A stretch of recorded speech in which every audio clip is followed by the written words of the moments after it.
In 2006, Leica released their first digital M series camera, the M8. This was a pivotal moment and represented a near tectonic shift for a brand steeped in history. Famed for their analog M series cameras, some of which have attained true legendary status. Now, these early M digital cameras were by no means perfect, but they did offer glimpses of what was possible and where Leica would go within the digital age. In my opinion, the M10, released back in 2017, was the perfect Leica M series. To me, it represented the perfect balance between the analog Leica experience coupled with a slimmer body, a faster processor, a digital sensor, and a menu structure that really blended a true digital performance camera with the manual experience that Leica offers. And for that reason, the M10 is the camera that I carry with me every single day. But now my favorite Leica has been updated, and this is it. This is the Leica M11. Now, looking at the M11, one would be hard-pressed to notice where Leica made changes to this model. But if you delve a little bit deeper, some of the changes really come to the fore. And the biggest change here is arguably the all-new 60 megapixel backside illuminated CMOS sensor. Now, this is billed as a tri-resolution sensor. And what that means is when you're shooting DNG RAW, you can choose to shoot in a large, medium, or small DNG format, offering you 60 megapixels, 36 megapixels, or 18 megapixels. And you might think, normal, compressed DNG RAW, but it's actually not. The RAW file is not compressed at all when changing between those resolutions. What the camera actually does is allow you to shoot natively at those resolutions depending on your needs. And that is some really interesting technology. And it offers you a versatility that no Leica before it has.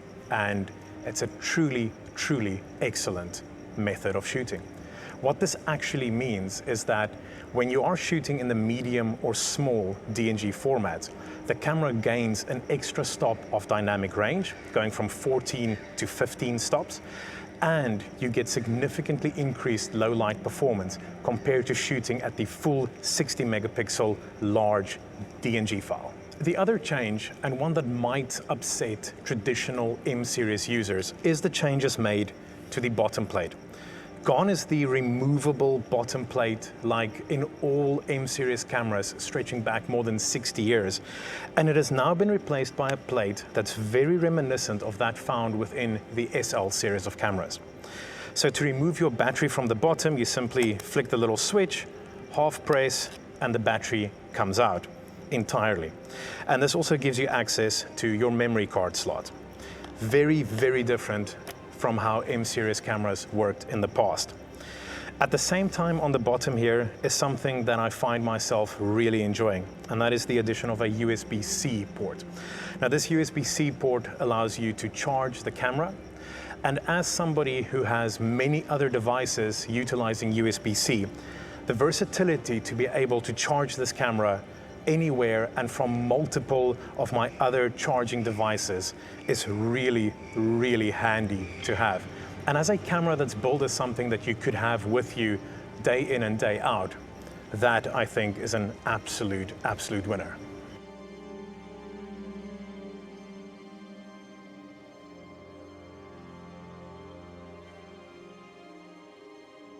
Now, if I'm honest, at first I really missed the removable bottom plate, and I didn't quite know why. But when I actually sat down and thought about it, I realized that the only reason why I actually enjoyed the bottom plate situation was because it added to the theater of owning a Leica M.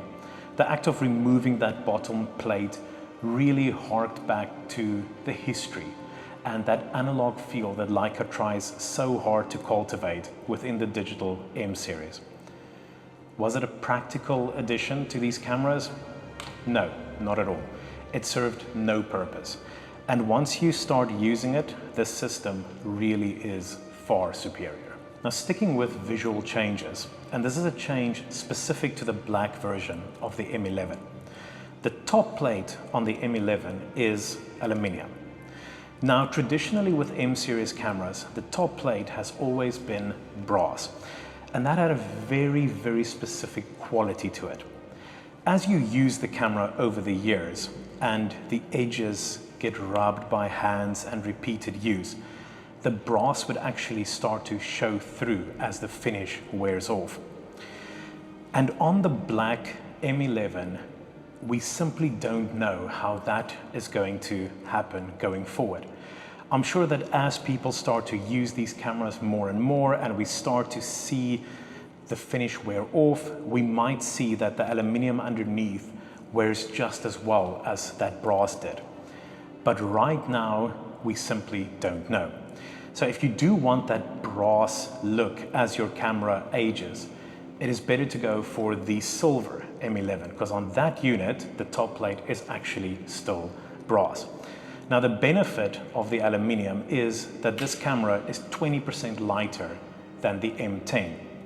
And that could be quite big for people who really like to travel with their cameras and use this as a daily walk-around unit. Now, if you're coming from an M10, another thing that you would notice is the addition of function buttons on the M11. Now, the M10 had one function button and it was located in the front of the camera. That function button has been moved to the top next to the shutter button. In addition to that function button, there's two other units. On the rear of the camera, the live view button, which was at the top of the list of 3 on the M10, has been moved to the second button, and it has actually been changed into a function button.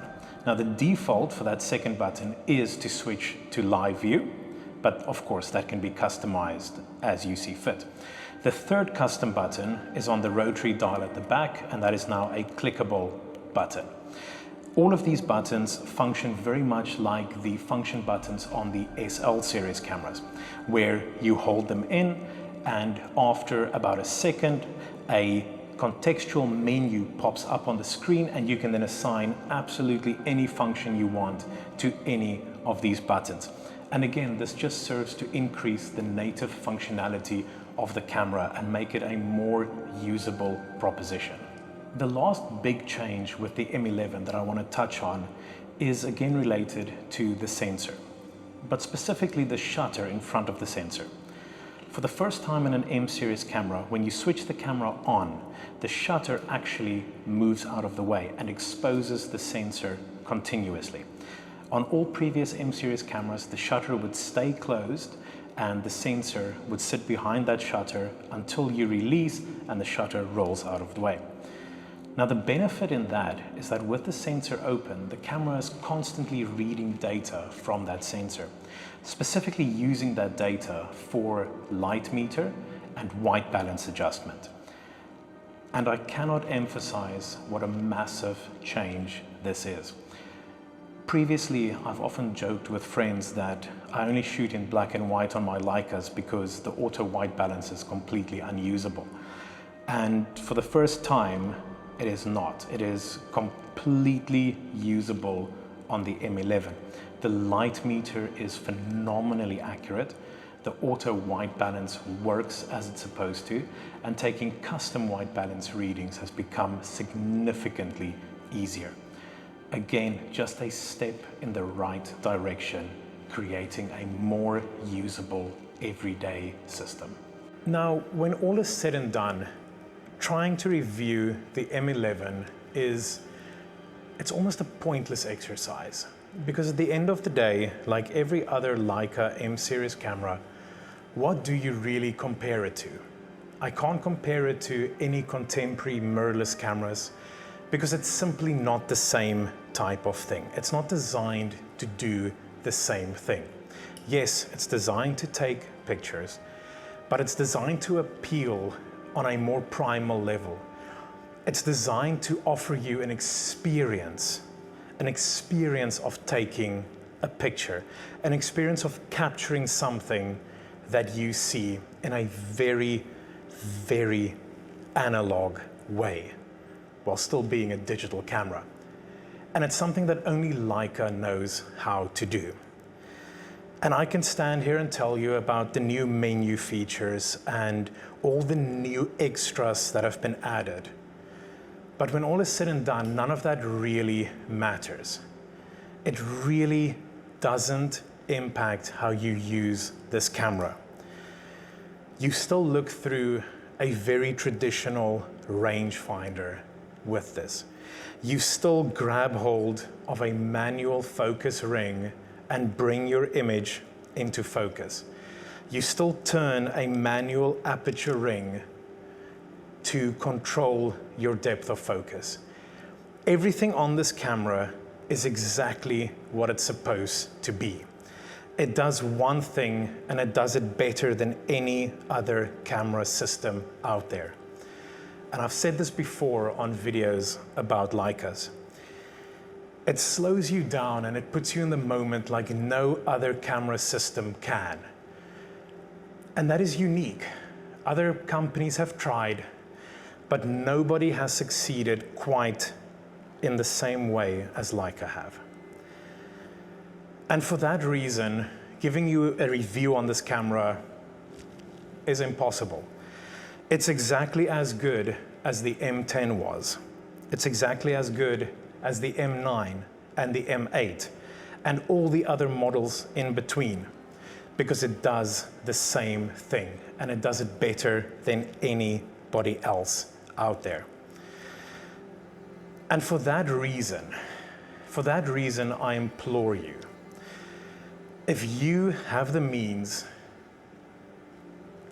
and the love of photography, to go out there and purchase one of these cameras and bring it out into the world and have other people see it and experience it and see what it's all about and hold it and turn the dials, press the shutter button and capture an image with it and share that with the people around you, then I implore you to do that.